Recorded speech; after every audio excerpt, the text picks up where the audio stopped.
시청자 여러분 안녕하십니까? 뉴스핌 오상용입니다.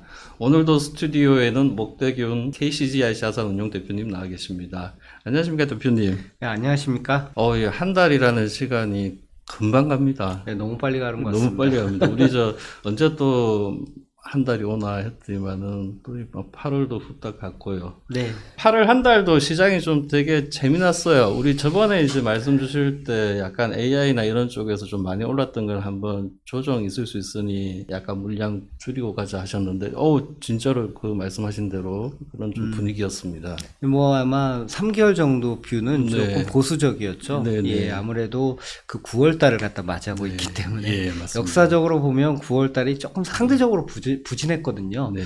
2000년 이후에 수익률을 좀 보게 되면 평균을 내게 되면 코스피는 마이너스 1%, 나스닥은 마이너스 2%더라고요. 예. 9월 달이. 지금 9월 달에 있는데 아무래도 조금 불안한 감이 있죠. 네. 예, 그러다 보니까 계절성을 무시는 할 수 없기 때문에 좀 보수적이었던 것 같습니다. 예, 그래서 우리 함께 이제 하고 있는 해외 투자 포트폴리오 모델 포트폴리오에서도 네. 이번에 좀 공격적인 운용을 하는 그 포트폴리오에서는 조금 조정이 있었던 것 같습니다. 네, 일단 맞습니다. 우리 그거부터 한번 간단히 설명 좀 그럴까요? 듣고 할까요? 예, 지금 적극적 여유 자금 포트폴리오입니다. 지난달에 말씀드렸던 것 대비 조금 변화가 있어서 네. 이 모델은 저희 같은 경우에는 이제 주간 단위로 업데이트를 하고요. 네. 그래서 그 주간이 쌓여서 한 달 동안 어떤 변화가 있는지를 좀 살펴봤습니다. 보니까 그 코스피를 뺐더라고요. 최근에 네. 이제 주가가 조금 아무래도 그 세제 개편안 관련돼서 좀 불확실성이 있었고 외국인 자금 매도 그리고 그 주도주라고 얘기할 수 있죠. 조선방산, 조방원 쪽에서 이제 차익 실현이 좀 나오다 보니까 좀 주춤했지 않습니까? 그러다 보니까 이제 이 기계적인 측면, 퀀트적인 측면에서 기가 막히게 잡히는 것 같고요. 반대로 이제 그걸 갖다가 중국으로 투자하라고 얘기를 한 것 같습니다.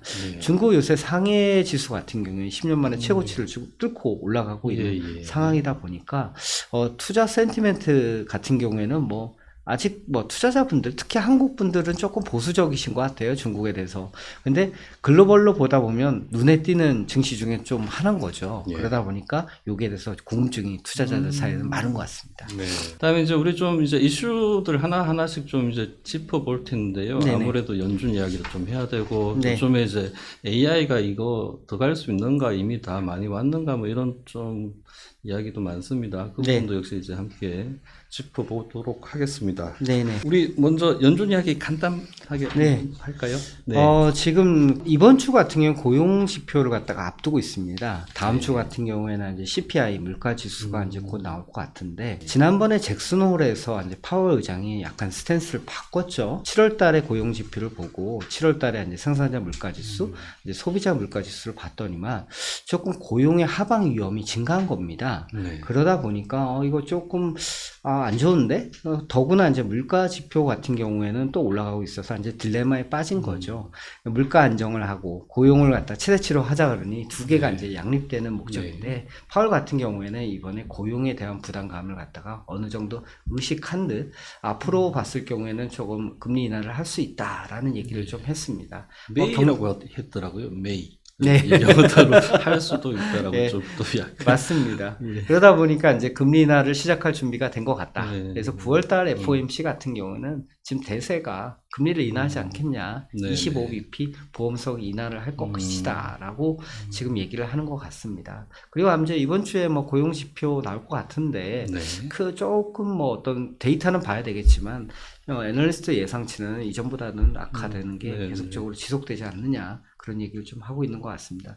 물가가 문제일 것 같은데 물가는 좀 안 좋을 것 같아요. 근데 연준 스탠스가 고용 쪽에 조금 더 무게중심을 뒀기 때문에 아무래도 금리 인하 9월 달에는 하지 않을까 싶습니다. 이제 그 물가라는 부분하고 이제 고용의 둔화되는 속도 이 두 가지가 어차피 이제 9월은 25bp 내리는 게 이제 모두가 가격에 반영되어 있더라고 보면 네. 이제 앞으로 11월, 12월에 이제 네. 연달아서 또 계속 더 내려줄지 그래서 어디까지 갈지 이런 것도 이제 되게 좀 시장이 궁금해할 것 같습니다. 네, 네, 맞습니다. 혹시 어떻게 전망하고 계십니까? 저희는 올해 한 3번 정도 금리 인하가 있을 것 같고요. 네. 과거에 연준의 그 움직임을 보게 되면 한번 금리 인하를 시작하게 되면 지속적으로 금리 인하를 하는 경향이 네. 있습니다. 그리고 지금 실물 경기 지표들이 약간 둔화되는 움직임들이 나타났기 때문에 네. 물가에 대한 부담감은 있지만 경기 사이클이 아무래도 꺾이고 있는 거에 대한 경계감이 크기 때문에 한 3번 정도 금리 인하를 할 것 같습니다. 뭐 컨센서스는 한 2번 혹은 3번 정도인 것 같고 저희는 3번에 있습니다. 내년도 금리 인하를 추가적으로 더 할 수 있어서 중립금리 수준이 저희도 잘 모르겠습니다만 3.5에서 3.75 정도 될 것 같고요. 그러면 현재 대비 한 3번 네. 적어도 4번 정도는 해야 된다 생각합니다. 내년까지. 네. 지금이 4.25에서 4.5조. 그래서 4번을 더 내린다고 하면은 네. 딱 상단 금리가 3.5%까지 이제 네. 내려가게 됩니다. 그러면 이게 이제 연준 푸시 뭐 모두가 예상했던 대로 이제 나올 텐데 네네. 좀 우리가 이렇게 주식이나 자산 쪽에 있어서 앞으로 이제 금 이야기도 이따가 이제 네, 하실 맞아요. 텐데요. 지금 연준의 금리 인하를 하게 되면 가장 많이 움직일 수 있는 게 사실 US 달러인 것 같습니다. 예. 이제 지금 US 달러의 약세 가능성에 대해서 얘기를 많이 하고 있는 것 예. 같고요. 시장으로 봤을 경우에는 올해 연초부터는 US 달러는 약세 흐름이었습니다. 그러다 보니까 미국보다는 신흥국에 투자하는 게 조금 더 낫지 않은가. 그런 가운데 뭐 관세 이슈가 있다 보니까 뭐 출렁거리기는 했습니다만 결과적으로 놓고 봤을 경우에는 신흥국, 특히 뭐 중국을 중심으로 해서 베트남 같은 증시들이 생각보다 연초 맞습니다. 이후에 수익률이 맞습니다. 좋은 것 같아요. 네. 그래서 그러면 US 달러 약세 하에서 뭐가 수혜를 받을 수 있느냐? 이 달러에 대한 믿음감이 조금 약해지는 것 같기 때문에 그 가운데 뭐 달러를 가지고 있는 것보다는 금을 가지고 있는 게 낫지 않나 지금 얘기를 좀 많이 예. 하는 것 같아요. 네. 금 가지고 계시나요? 저 우리 애 그 돌반지 그 정도입니다. 네. 세상에 금은 없어지지 않습니다. 장롱에 있든 몸에 차고 다니든 책을 대고 난 후에 대부분의 금은 존재합니다. 공급은 꾸준한데 결과적으로 금 가격이 왜 올라가냐라는 부분이 있지 않습니까? 네. 공급은 계속적으로 그래도 있긴 있습니다. 그렇지만 뭐 지금 수요 쪽을 보게 되면 이전에 안 가지고 계셨던 분들이 계속 가지고 가려고 하는 것 같아요. 네. 첫 번째로 봤을 때 ETF가 꾸준하게 사고 있는 것 같아요. 금리를 인하할 경우에 ETF에 대한 매수세가 좀 증가하는 역사적으로 그런 모습을 좀 보여주고 있어가지고 25bp 인하할 경우에는 금을 ETF에 자금이 들어가서 또 금을 사시더라고요. 네. 결국 US 달러에 대한 신뢰도가 약화된 거죠. 두 번째로는 신흥국의 중앙은행들이 요새 꾸준하게 매수하고 있습니다. 25년에 러시아 자산이 동결됐었거든요. 그러다 보니까 불안한 거죠. 내가 그 USD 자산을 가지고 있는 것보다는 실물 자산을 가지고 있는 게 좋겠구나. 그래서 달러 대체 자산으로 금을 갖다가 비축하기 시작했고 이 신흥국의 매수세가 꾸준하게 증가하다 보니까 금 가격이 올라가고 있는 것 같습니다. 네. 여기에 더해서 뭐 투기적 수요까지 붙다 보니까 최근 그 월가의 그 은행들 같은 경우에는 지금 뭐 4,000불까지 예상을 하는 것 같더라고요. 뭐 물론 예상이긴 하지만 그만큼 금 상승에 대해서 높게 보는데 그 한편으로 봤을 경우에는 미국의 금리 인하 그리고 미국 달러에 대한 어떤 신뢰도의 약화 부분이 조금 작용하고 있다라고 생각합니다. 현재 시점에서는 뭐 좀 믿음을 가지고 가져갈 수 있는 유일한 자산 중에 하나가 되지 않을까 싶습니다. 나왔습니다. 금을 계속 사도 된다. 이게 참 보면은 그 달러라는 거는 이 그 지구상의 화폐를 대표하는 주제라고 했을 때는 화폐로 표시된 게 화폐 자산 대비 실물 자산의 우위 이 부분은 계속 좀 앞으로도 이야기가 계속 나올 것 같아요. 그러니까 미국, 유럽 할 거 없이 다 지금 모든 나라들의 재정 상태가 안 좋고 그래서 이제 맞습니다. 각국의 중앙은행들은 거기에 맞춰서 이제 금리를 낮춰줘서 그러니까 재정의 통화 정책 지배 우위 뭐 이런 이야기들이 계속 나오잖아요. 금값이 오른다는 건 말 그대로 이제 화폐 가치가 그만큼 이제 후퇴한다라는 그 의미랑도 또 이제 같은 거니까요. 그 맥락에서 우리 요즘 말하는 코인, 뭐 스테이블 코인 이런 쪽은 맞습니다. 미국에서 지금 이제 지니어스법을 포함해가지고 이제 어떻게 보게 되면 디지털 자산과 관련된 중요한 3법을 갖다 통과시켰고요. 그 중에 지니어스법이 크게 의미가 있는 것 같습니다. 스테이블 코인을 갖다가 이제 제도권 안으로 편입을 시켰던 거고, 그러다 보니까, 이 제도권에서 스테이블 코인을 유지하네? 그리고 현재 규모 대비 뭐 10배 정도 성장할 수 있다는 얘기를 뭐 미국 재무부에서 하고 있습니다. 네, 결과적으로 보게 되면 스테이블 코인이 많이 활성화될 수 있다라는 생각을 조금 하고 있고요. 좋은 건 뭐냐면 이 스테이블 코인을 국가에서 감독한다는 거죠. 그래서 오디팅, 회계 감사 같은 경우에도 꼭 받아야 되는 스테이블 코인 같은 경우에는 편입이 됐고요. USDC와 USDT가 있는데 테더 같은 경우에는 홍콩 베이스입니다. 지금 시장 점유율은 60% 이상 되고요. 그렇지만 이제 홍콩 베이스라 그러는 게 미국 입장에서는 불편한 거죠. 그러다 보니까 미국 베이스인 USDC 쪽으로 하고 있고요. USDC 쪽에 이걸 발행하고 있는 회사들 그리고 거래하고 있는 회사들 같은 경우에는 투자자분들이 너무 현명하신 것 같아요. 그리고 빠르신 것 같고 이미 주식을 많이 사셨더라고요. 주가도 많이 올라가고 있습니다. 그리고 이게 지금 화폐로서의 기능, 스테이블 코인이기 때문에 가치를 고정시켜야 되기 때문에 미국 국채와 1대1로 매칭을 좀 시키게 됩니다. 결과적으로 이 미국 국채에 대해서 수요자가 요새 점점 없어지고 있는데 미국 정부 입장에서는 이 수요를 충족할 수 있는 다른 축으로 스테이블 코인을 갖다가 생각하고 있다라고 생각합니다. 그러다 보니까 스테이블 코인 발행량이 증가될 경우에는 미국 국채에 대한 수요가 증가하게 되고 그러다 보면 미국 국채를 많이 찍어냈을 경우에도 스테이블 코인이 활성화된다고 하면 바이어가 있는 거 아니냐 이런 쪽의 논리로 계속적으로 투자자들이 얘기를 하고 있는 것 같습니다. 뭐 논리상으로는 크게 흠은 없다라고 생각합니다.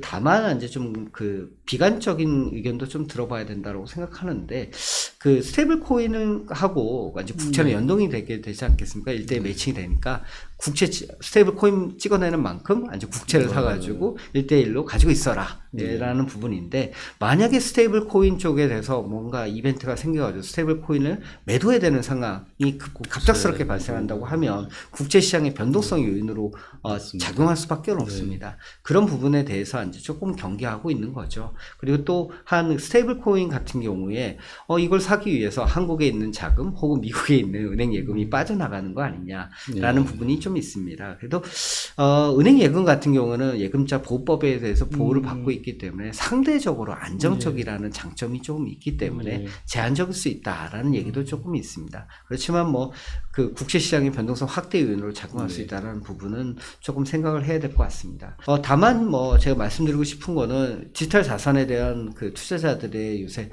인식도도 높아졌고 그것도 많이 활용되고 있는 상황이기 때문에 이쪽 부분에 대해서는 뭐 세상이 변하고 있기 때문에 이 변화의 흐름에 대해서 투자자분들이 관심을 가지고 계속적으로 와칭하시는 게 좋지 않을까. 저희 모델에서도 지금 비트코인 같은 경우는 지속적으로 매수 신호가 나오더라고요.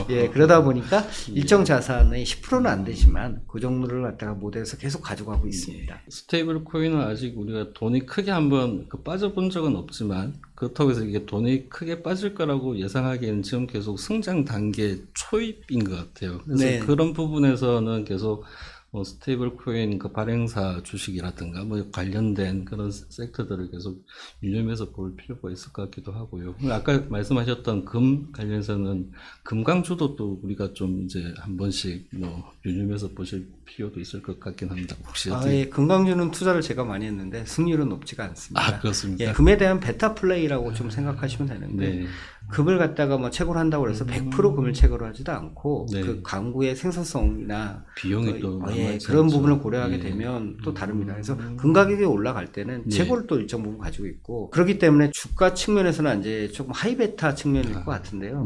그 주가를 예측한 거는 조금 다른 것 같습니다. 그래서 만약에 금을 베팅하시려고 그러면 그냥 금 자체를 갖다가 베팅하시는 게 좋다라고 생각합니다. 자, 이제 이어서 우리 한번 요즘에 올해 들어서 가장 좀 많이 오르고 잘 달리는 시장입니다. 중국이 사실 뭐 경기는 썩 그렇게 여전히 좋아 보이지는 않습니다. 뭐 부동산도 안 좋고 뭐 여전히 물가는 생산자 물가 같은 경우는 지금 한 3년 가까이 이제 마이너스 행진을 계속 이어가고 있고 뭐 기업 이윤도 잘 안 나오는 거 아니냐 이런 걱정들도 있는데 그럼에도 불구하고 홍콩, 중국 다 잘 달리고 있습니다. 이유가 뭡니까 이거? 아무래도 그 펀더멘탈은 그렇게 좋지는 않습니다. 일단 뭐 이코노미스트 분들께서 얘기하시면 뭐 중국에 대해서 좋은 얘기를 할 수가 없습니다. 매크로 상황이 너무 안 좋습니다. 일단 고정자산 투자 안 좋고요. 부동산 안 좋고 기업 이익이 안 좋습니다. 소비도 뭐 최근에 조금 살아나고 있는 것 같은데 전반적으로 사람들이 생각보다는 보수적이더라고요. 제가 뭐 1년에 한 두세 번 정도 중국을 많이 다니고 있는데 최근에는 조금 소비가 살아났다는 느낌을 받았지만 그렇게 예전 대비해서 소비가 좋다라는 느낌? 그거는 조금 안 드는 것 같습니다. 경제 지표 대체적으로는 조금 안 좋은 것 같고요. 기업 이익도 안 좋은데, 와, 근데 지금 AI 관련주들, 그리고 중국의 반도체 관련주들, 주가가 너무 좋거든요. 사실 돈이 이런 쪽으로 흘러가고 있고, 알리바바, 텐센트부터 시작해서 바이두, 대표적인 중국의 인터넷 기업들은 중국의 AI 관련주라고 좀 볼 수 있을 것 같습니다. 그런 쪽으로는 유동성이 계속적으로 공급되고 있다. 그러다 보니까 지수를 탄탄하게 끌어올리고 있는 힘이 있다라는 생각합니다. 그럼 유동성이 어디서 왔느냐? 그리고 앞으로 어디서 올 것이냐? 일단 가격 자체가 중국 증시가 쌉니다. 10년 평균 MSCI 차이나를 봤을 경우에는 10년 평균 대비 지금 아래에 있거든요. 여전히 밑단에 있군요. 그리고 지금 다른 국가들을 봤을 경우는 다 저 신고가를 내고 있는데, 뭐 지금 중국 같은 경우에는 기존 고점 대비해서는 아직도 뭐 지수마다 차이는 있습니다만 20에서 30% 디스카운트돼 있는 상황입니다. 즉 뭐 전 고점 대비 아직도 아래에 있다라고 좀 볼 수 있을 것 같아요. 그러니까 10년 평균으로 봤을 때도 전 고점으로 봤을 때도 아직 좀 싸다라는 생각을 하고 있고요. 두 번째로는 정부 정책입니다. 정부가 주식시장을 부양하기 위해서 상당히 많이 노력을 하고 있거든요. 민간 경제에 대한 규제도 완화하고 있고, 과잉 공급 업체에 대한 구조조정도 하고 있고, AI에 대해서 계속적으로 그 얘기를 좀 하면서 실제로 이전하고는 많이 달라진 분위기를 갖다가 보여주고 있습니다. 그러다 보니까 우리 알리바바의 창업자도 돌아오시고, 양원평 딥시크의 저 창업자에 대해서는 상당히 우대하는 모습을 좀 보여주면서 이전과는 다르게 신기술, 신경제에 대해서 조금 우대하는 모습을 보여주면서 정부 정책이 상당히 긍정적으로 전환을 했다라고 생각합니다. 그리고 지금 시장이 올라가고 있는데 그러면 살 여력이 있느냐? 중국 대부분의 지금 연기금들, 기관 투자자들 같은 경우는 아주 충분히 사지 못했어요. 국가가 많이 산 거죠. 그러다 보니까 보수적인 포트폴리오를 많이 가지고 있는 사람들이 많이 있습니다. 우리 한국 같은 경우에도 지금 기관 투자자분들이 대기 자금이 생각보다 많습니다. 조정받으면 사겠다. 이런 자금이 갑자기 지수가 올랐거든요. 코스피. 그렇죠. 그러다 보니까 이거 어떻게 해야 되느냐 이런 고민을 좀 하고 있고요. 중국도 마찬가지입니다. 지수가 갑자기 작년 9월부터 오르고 행보를 했습니다만 뭐 좀 보수적이셨거든요. 그러다 보니까 요새 다시 지수가 오르니까 고민이 많이 되시는 거예요. 나는 살 자금은 있는데 아직 못 샀다. 이런 자금이 있고, 그게 국내에서도 중국의 국내 투자자도 그렇지만 외국의 외국 투자자들, 중국을 사야 되는 뭐 신흥국 펀드들 같은 경우에는 지금 중국 포지션이 대부분 언더웨이트입니다. 그러다 보니까 살 수 있는 대기 자금이 생각보다 많더라 하는 부분을 좀 가지고 있습니다. 그리고 부동산이 워낙 지금 안 좋기 때문에 부동산을 갖다가 생각보다 중국에 계시는 분들이 많이 투자했거든요. 근데 부동산 투자 매력도 확 떨어진 거죠. 그러면 뭐 결국엔 집에 현금으로 가지고 있거나 아니면 딴 걸 대안으로 삼아야 되는데 그 중에 하나가 이제 주시장인 거죠.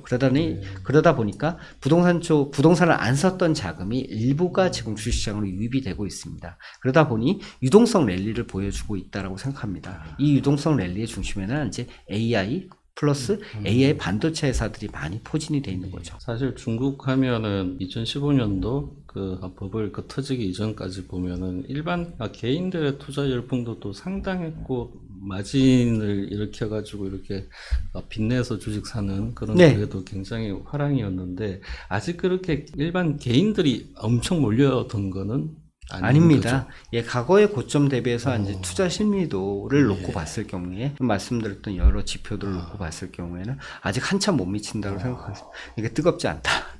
얘라고 표현을 해야 될 것 같습니다. 그 많은 14억 인구가 이제 우르 사자 몰려들면은 더 많이 올라가요. 제가 많은 고점을 봤지만 아직 뭐 중국에는 그렇게까지 달아오르지는 않은 것 같습니다. 그러다 보니까 여력은 좀 남아있다라는 생각을 좀 하고 있습니다. 5월 달에 뭐 생부사들 동원해서 이제 주식 좀 더 살 수 있도록 해주고, 그 다음에 8월 달에는 홍콩 쪽에 투자할 수 있는 여력도 좀 많이 넓혀줬던 것 같아요. 네, 이제 우리 보면 홍콩에 있는 H 지수나 중국 본토 뭐 지수 할 것 없이 둘 다 좀 괜찮게 보시는지요? 외국인 투자자 입장에서 봤을 경우에는 뭐 항생보다는 그 A가 지금 매력적인 건 사실입니다. 예, 그렇지만 항생 테크주 같은 경우에는 외국인 투자자들이 많이 가지고 있고요. H 자체를 사는 것보다는 그 본토에 상장되어 있는 주식을 사거나 항생 테크 혹은 A주를 사는 게 좀 더 낫고요. 뭐 잘 나가는 주식 중에 그 개인 투자자가 접근을 못하는 주식 주식들이 좀 있습니다. 뭐 캠브리콘 같은 중국판 엔비디아라고 할 수 있는 요즘에 회사. 굉장히 예, 핫합니다. 요새 수직으로 상승해서 그 차트에서 제가 한번 네, 저도 보여드리고 옛날에 싶은데. 분석을 좀 했었는데 어. 이게 참 그때도 말씀드렸지만 개인 투자자분들은 못 사세요. 그렇지만 그런 주식들에 대해서 기관 투자자들은 살 수 있거든요. 예. 예, 그래서 그런 주식들에 대해서는 매력도가 아직도 높은 것 같고요. 너무 많이 올라서 지금 뭐 사자는 말씀은 아니고 이런 주식들이 지금 중국에서 각광을 받고 있구나 그렇게 말씀드리고 싶습니다. 오늘 이야기 잘 들었고요. 아까 말씀드렸던 부분들을 쭉 한번 우리가 다시 한번 되짚어 보면은 연준은 이제 시장에 다시 유동성을 공급하러 옵니다. 그래서 네. 거기에 맞춘 또 우리 어떤 자산 배분들도 좀 필요할 것 같고요. 네. 그리고 이제 미국 그 달러라는 그 자산 전체를 놓고 봤을 때는 아무래도 달러는 좀 약해질 네, 수 네, 있는 맞습니다. 여력이 좀 더 있다. 네. 그래서 그 달러 바깥, 미국 예. 바깥에 있는 시장을 우리가 눈여겨봐야 되는데 이미 중국이나 이런 이제 아시아 쪽은 좀 네. 올라갔지만 특히 중국 쪽은 우리 예전의 사례를 보면 아직 안 뜨겁다. 네. 라는 말씀이셨습니다. 맞습니다. 그리고 근데 이제 뭐 하나 말씀드리고 싶은 네. 게 이 9월 달에 계절적으로 아까 전에도 잠깐 네. 얘기했지만 코스피나 나스닥이나 좀 약한 거고요. 음. 조정 가능성이 생각보다 높은 상황입니다. 지금 봤을 경우에는. 그래서 네. 조정이 어느 정도 될지는 모르겠지만 아무래도 뭐 조정 움직임이 있다고 하면 진입하기에 좋은 시점이 아닐까라는 생각을 좀 하고 있습니다. 이게 우리가 흔히 강세장에서도 10% 조정은 뭐 언제든 온다라고도 예, 항상 뭐 이야기를 10% 하죠. 조정은 예. 옵니다. 예. 그래서 9월에 한번 그 뭔가가 조정이 온다면은 그건 역시 이제 미국의 물가 지표나 뭐 이런 다양한 뭐 매크로 지표 때문일까요? 아니면 기업 실적이 생각보다 근데 요즘에 나오는 실적들은 또 크게 나쁘진 않더라고요. 예, 뭐 조정의 배경은 여러 가지가 될 것 같습니다. 예상치 못한 게 사실 예. 가장 아프거든요. 날아오는 짱돌 알고 있으면 살짝 피하기 때문에. 근데 뒤에서 갑자기 날아오면 아프거든요. 그래서 예상치 못한 이유로 아마 조정이 또 발생할 가능성은 높은데, 근데 지금 이제 조정을 받을 수 있는 포텐은 예전보다 높아졌다라는 생각은 좀 하고 있고요. 만약에 그렇게 된다고 하면 너무 뭐 헤드라인이 나오겠죠. 그러면 그런 거에 대해서 좀 겁먹지 마시고 다시 한번 조정의 배경을 살펴보시는 것도 좋을 거라고 생각합니다. 그게 아마 자산 배분 측면에서 봤을 경우에는 좋은 또 진입 시점을 혹은 자산 배분을 갖다 바꾸는 좋은 계기가 되지 않을까 싶습니다. 예, 오늘 우리 목 대표님 모시고 좋은 말씀 잘 들었습니다. 시청자 여러분 감사합니다. 감사합니다.